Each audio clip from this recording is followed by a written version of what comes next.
HSC 2025 পরীক্ষার হলে সবসময় তুমি কি করবে সে বিষয়ে গাইডলাইন। হলে ঢোকার সময় শান্ত থাকবে, গভীর করে ডিপ ব্রেথ নিবে, প্রবেশপত্র রেজিস্ট্রেশন কার্ড হাতের কাছে রাখবে, যা যা দরকার সবকিছু গুছিয়ে রাখবে, অ্যাডমিট কার্ড, কলম, ক্যালকুলেটর সব গুছিয়ে রাখবে। পরীক্ষার প্রশ্ন পাওয়ার পর প্রথমে ভালো করে সময় নিয়ে প্রশ্নটা পড়বে। সময় কিন্তু আগে পরীক্ষার হলে যাওয়ার আগে ভাগ করে নিবে, কোন প্রশ্নে কত নম্বরের জন্য কত মিনিট লিখবে। যে প্রশ্নগুলো ভালো পারো সেগুলো আগে দিবে, সেগুলো দিয়ে শুরু করবে, যেগুলো কম পারো সেগুলো পরে করবে।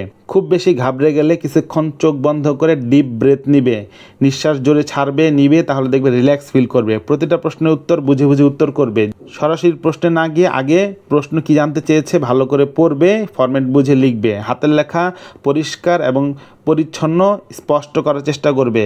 প্রশ্ন এলোমেলোভাবে লিখবে না, ধারাবাহিকতা মেনটেন করবে। কয়ের পর খ লিখবে, খয়ের পর গ লিখবে, গয়ের পর গ লিখবে। চেষ্টা করবে এলোমেলোভাবে না লেখার জন্য।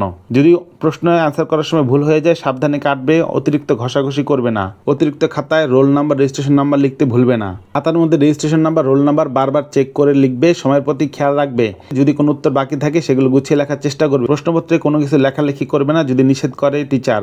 আবেগে ভেসে গিয়ে যে কোনো লেখা অতিরিক্ত অপ্রয়োজনীয় লেখা এড়িয়ে যাবে। রোল নাম্বার ভুল না হয় এজন্য বারবার যাচাই করবে। 7টি প্রশ্নের উত্তর করতে বলে 7টি লিখবে, 5টি প্রশ্নের উত্তর করতে বলে 5টি লিখবে, অতিরিক্ত লিখবে না। এবং খাতা জমা দেওয়ার আগে শেষবার সকল কিছু যাচাই বাছাই করে তারপর জমা দিবে।